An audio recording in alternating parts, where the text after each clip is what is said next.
নওগাঁর মান্দায় আত্রাই নদের পানি চোদবাজার পয়েন্ট বিপদসীমার 0.56 মিটার উপর দিয়ে প্রবাহিত হচ্ছে। পানি বৃদ্ধি অব্যাহত থাকায় তলিয়ে গেছে নদের তীরবর্তী ফসল জমি, ঝুঁকিপূর্ণ হয়ে পড়েছে আত্রাই ও ফকিন্নি নদীর তীরের বন্যা নিয়ন্ত্রণ বাঁধের বেশ কয়েকটি পয়েন্ট।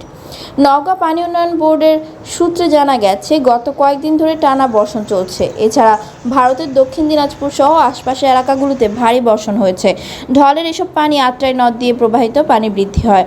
তবে চোদবাজার পয়েন্ট ছাড়া বেশ কয়েকটি নদীর পানি বিপদ সীমার নিচেই প্রবাহিত হচ্ছে বলে জানান পানি উন্নয়ন বোর্ড।